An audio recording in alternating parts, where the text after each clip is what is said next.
Hello and welcome, I'm Joshua Barnes and you're watching NewsX World. Let's first take a look at our top stories.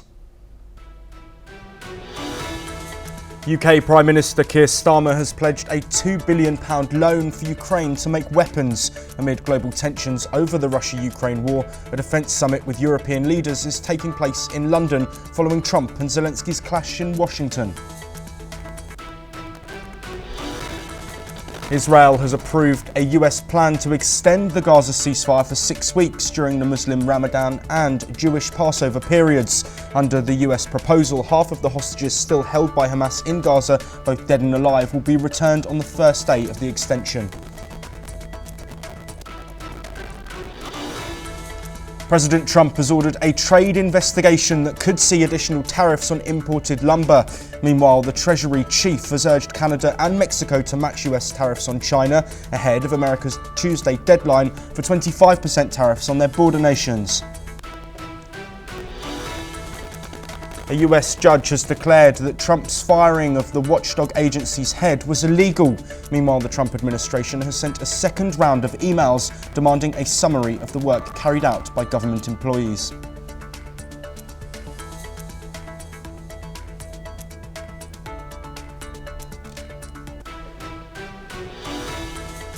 Israel will adopt the proposal by US President Donald Trump's envoy Steve Witkoff for a temporary ceasefire in Gaza for the Ramadan and Passover periods. This came hours after the first phase of the previously agreed ceasefire was set to expire. On the first day, half of the hostages held in Gaza, both dead and alive, will be released, according to Prime Minister Benjamin Netanyahu's office. It added that the remaining hostages will also be released after a permanent ceasefire is agreed. On the other hand, Palestinians are breaking their fast after marking the first day of Ramadan amid rubble and destruction in Rafah, southern Gaza. In the northern city of Beit Lahia, dozens defiantly joined together in the fading evening light to break fast amongst the remnants of half-collapsed buildings. Meanwhile, US Secretary of State Marco Rubio says he has signed a declaration to expedite delivery of approximately $4 billion in military assistance to Israel. Rubio says he has used emergency authority for this. Joining us first to discuss this topic, we are joined by Ali M. Abushbak, who is an independent Palestinian researcher who is joining us from Cairo. Ali, in the past few moments, we have had some updates on the next stage of the ceasefire. The Israeli government says that it is blocking aid getting into Gaza as the first phase has now expired, saying that Hamas has refused to accept the deal that we've just mentioned that would see, of course, an extension of the ceasefire for around 6 weeks. Getting a perspective from within Palestine, of course, it is the holy month of Ramadan. People are following and breaking fast for this period, living in rubble, but the thought of aid not getting into the country must be a really bad moment for many people. Well, thank you for having me. It's really a catastrophe in this month while the people are fasting and they are it's a spiritual month and it's a holy month for Muslim. Benjamin Netanyahu have decided to cut off all the aids and the humanitarian aids to enter Gaza, which really make it more awful, which complicated the situation. Today, I called one of a Palestinian who's in Gaza, and he said the prices of the elements and of everything, it's got increased double.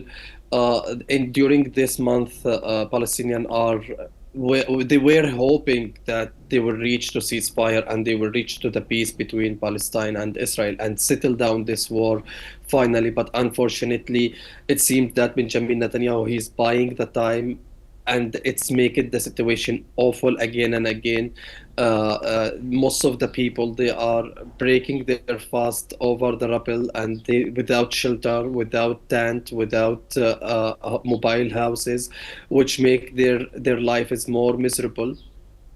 And the thing is, Benjamin Netanyahu, he trying to delay the agreement and the day before yesterday we have seen that he withdrew the delegation and to extend this the first phase of the negotiation or the agreement with Hamas just for buying the time.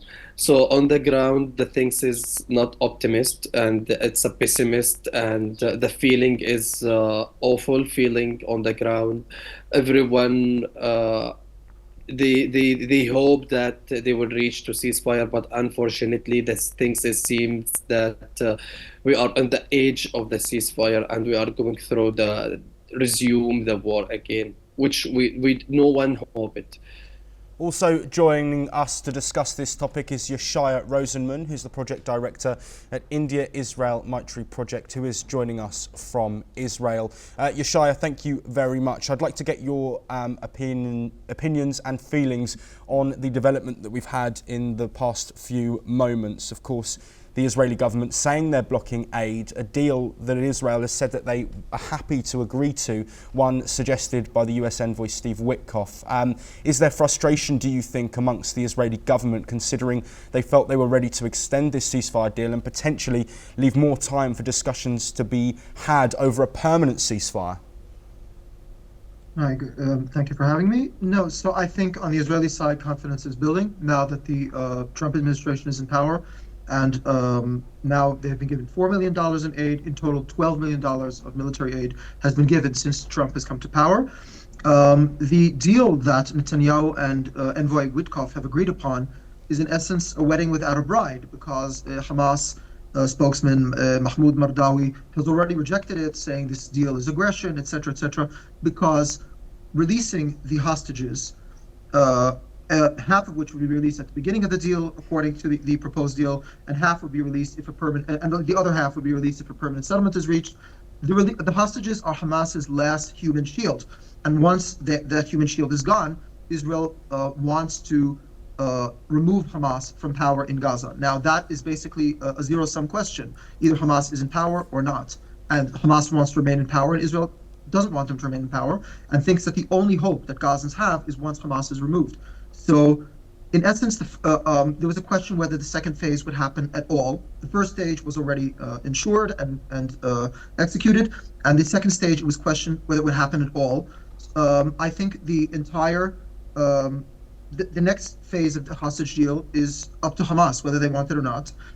Even though trucks with humanitarian aid have not gone in, there is still ample food left in Gaza. Before the trucks had been stopped, there had been up to 800 trucks going in a day. So there is enough food, but as Ali said, the prices will now go up. There will be no fresh food, only canned food, etc. So the population of Gaza will continue to stay in its miserable state until Hamas decides that it wants something other than war. Remember, we talk of Ramzan as a spiritual month. For Hamas, a group who believes in war, it is also the most auspicious month for war, for jihad. So if they decide that they don't want war and they want to end this war and let the Palestinian people go about their lives, it's up to them.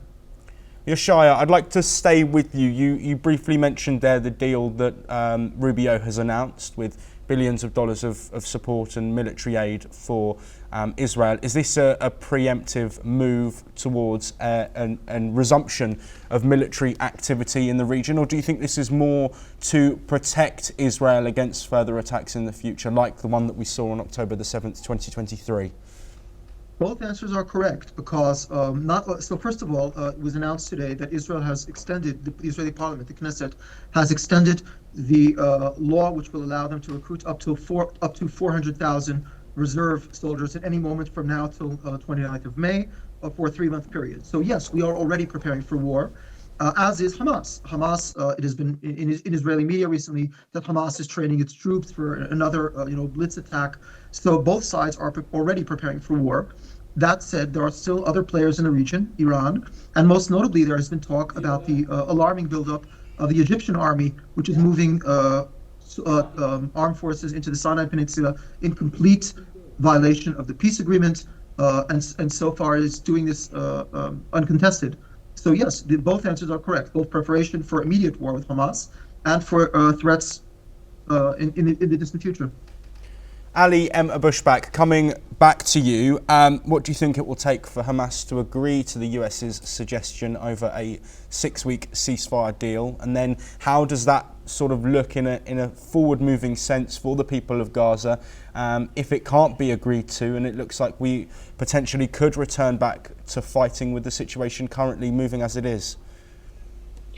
I guess Hamas will accept it to extend the humanitarian ceasefire since the Hamas has no options again, accept this because of the people on the ground. They can't tolerate again and again, and can't bear the war again and again, since they are suffering a lot, and most of the population in Gaza, they are homeless because of the destruction, the huge destruction in Gaza. So in my opinion, Hamas has no choice except to accept the extension of a humanitarian ceasefire. This is in one. And second point, Hamas has no energy, despite, the huge loss for them. The first line leader for them, they got, assassinated during the war. Muhammad al-Taif, Abu Shammala, and etc., of their supreme commander. So Hamas has a lack of the commander of the ground, and has no experience. The new leader for them has no experience, like they are who got killed during the war. This is a second. And third, I guess the mediator, they will pressurize Hamas to accept it. Otherwise, because of the mediator, they don't need to go back to the war again as much as Israeli community. I guess it will be two pressures from Palestinian community to Hamas, and also Israeli community, because of the families of captive. They are protesting, and every day they are protesting, and the number are increasing again a lot. So I guess I'm not. Expected that the war, it will be intensive like we have seen last 15 months, but I guess it will be focused on just only airstrike and assassinated and targeting the head of Palestinian resistance if they will resume the war. This is what my expectation. But also the communities from Palestine and Israel, they will pressurize their leader to accept whatever can to reach out to any solution to stop the war or to ceasefire as a temporarily, I guess. Yoshaya, to finish off this discussion, what is needed in order to get these second phase negotiations started and work towards a full ceasefire in your mind and in the eyes of the Israeli government? Of course, US intervention has had support for Israel, but also seems to be working towards solutions for peace. What is needed from the other side, do you think, from Hamas, but potentially also the Arab nations as well, who have been involved in conversations on that end? Yes. So at Hamas's end, unfortunately I don't think they believe in they care about the suffering of their own people. I think they believe in sacrificing their own people, in suicidally sacrificing them. So I don't think they are rational actors. I don't think they will agree to the peace deal. Unfortunately, I think it will have to be. I think there will be an all-out war. It will resume. And then the question is where the people of Gaza will go. Once you ask that question, you deal with actors like Egypt and Jordan. Very, very complicated situation, because if the Palestinians go to Jordan, there is fear the Jordanian kingdom is already weak, and there's fear that they can simply topple the kingdom, and a Muslim Brotherhood regime can arise there. Egypt also is very much opposed to taking Gazans for its own reasons, multiple reasons. And the Arab world also is not hospitable to Palestinians, and neither is the West for taking in Gazans so fast. So basically the question, simply put, I don't believe Gaza can be rebuilt fully in the foreseeable future, in the years to come. And I think Trump is serious about relocating Gazans, as is, I believe, the Israeli government. And the question is where they will go. That's a question I don't know how to answer. Yashaya, thank you very much for your time. Also, thank you to Ali for joining us. We are at a moment of potential impasse, but we will, of course, bring you the latest developments as we get them from Gaza and across the Middle East. We now move on, and US President Donald Trump has called for investigations into potential lumber import tariffs to boost domestic supply. This move could heighten global trade tensions. Meanwhile, the Treasury Secretary Scott Bessent has urged Canada to align with Mexico on US tariffs against Chinese goods. Saturday, US President Donald Trump called for an investigation into possible tariffs on lumber imports to strengthen domestic supply. This is a move that could further escalate trade tensions. Trump issued an executive order directing Commerce Secretary Howard Lutnick to launch an investigation into how imports of timber, lumber, and related products impact national security. The investigation could lead to the introduction of additional tariffs, adding to the current duties already in place. The probe targets exporters such as Canada, Germany, and Brazil. White House officials previously accused these countries of flooding their markets with cheap lumber, harming both their economic prosperity and national security. Meanwhile, on Friday, US Treasury Secretary Scott Bessent urged Canada to align with Mexico in adopting US tariffs on Chinese goods, as both countries work to avoid the 25% US tariff set to take effect on Tuesday over fentanyl trafficking, while Canadian opposition party leaders have a different vision. By being clear, we will never, ever be part of the United States in any way, shape, or form. We have to recognize that the Donald Trump of today is different than the Donald Trump of several years ago. Then his objective was to take more of our market. Now he wants to take our country. Let me finish by pointing out one other thing. Who's the worst person to stand up to Donald Trump? It's Pierre Poilievre. He worships the man. He uses his language. He's not the right person for our country at this crucial time. Bessent told reporters that Mexico proposed matching US tariffs on Chinese goods, but did not clarify the exact rate. Trump had introduced a 10% tariff on all Chinese imports on February 4th, later stating it would rise to 20% from Tuesday. The governments of Mexico and Canada have not responded to Bessent's statements yet. Bureau Report, NewsX World. Let's now take a look at the latest updates coming in from across Europe. French President Emmanuel Macron has spoken with Ukrainian President Volodymyr Zelensky and US President Donald Trump. He has called for calm following Friday's clash at the White House. Meanwhile, Macron has also talked with British Prime Minister Keir Starmer, European Council President Antonio Costa, and NATO Chief Mark Rutte. Meanwhile, Trump has threatened to withdraw support for Ukraine. Macron and Starmer have been trying to convince Trump not to rush a ceasefire in the Russia-Ukraine war. Pope Francis has been cooperating with physiotherapy and his circulation has remained stable. The 88-year-old pontiff has been battling pneumonia in hospital for over 2 weeks. He experienced a breathing crisis but is now believed to be in a stable condition. The Vatican says he has responded well to oxygen therapy and has not suffered any further crises.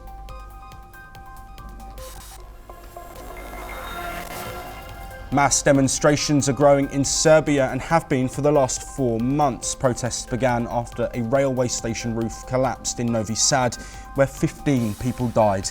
Many Serbians have blamed the collapse on corruption. They say it's linked to President Aleksandar Vucic's time in office. Teachers, farmers and other workers have joined student protests. Ahead of this, Prime Minister Miloš Vuković and 2 other ministers have resigned. Demonstrations have taken place in Belgrade and other towns across the country. The family of a 30-year-old father of 4 who died on holiday in Benidorm are flying to Spain to get answers from authorities. Nathan Osman's body was found at the bottom of a cliff less than 24 hours after he arrived in Benidorm back in September last year. Nathan's family say his bank card was used the day after his death, with his relatives questioning if others were involved in the death. Spanish authorities have agreed to meet the family.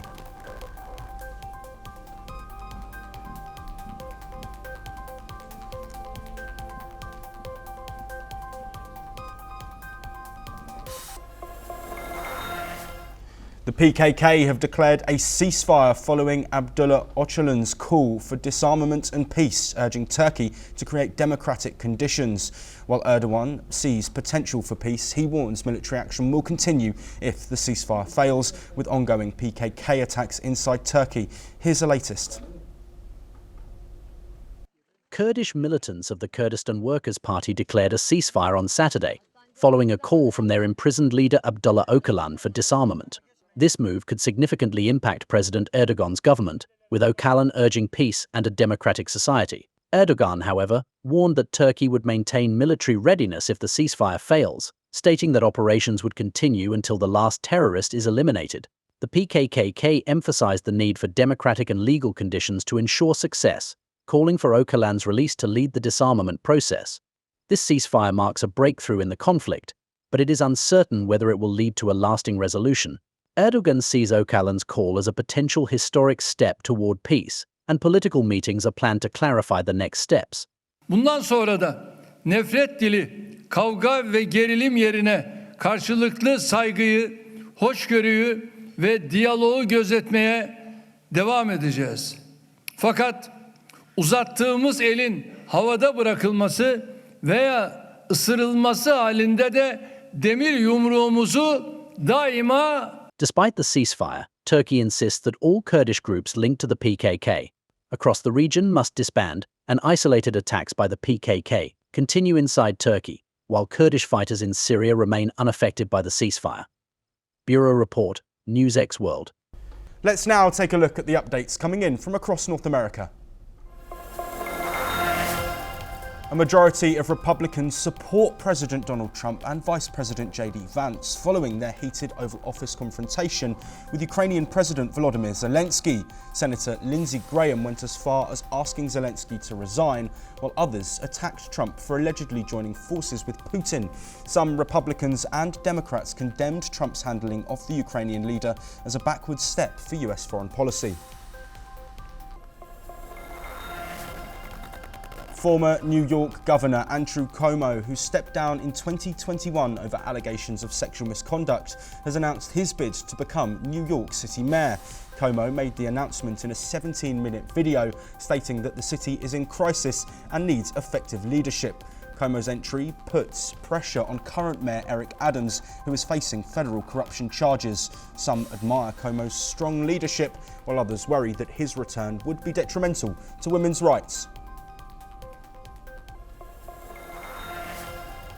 Diversity, equity and inclusion programs in the US are under pressure as corporations and government entities cut back on efforts in the face of political and legal pressure. The Trump administration has pushed to terminate DEI, prompting widespread cutbacks. Even as DEI faces backlash, experts believe similar initiatives might continue under new names centered on wider socio-economic inclusion. In California, Trump's threats to deport migrants have kept farm-working migrants on edge and in fear. Residents have revealed they are fearful of getting arrested while working.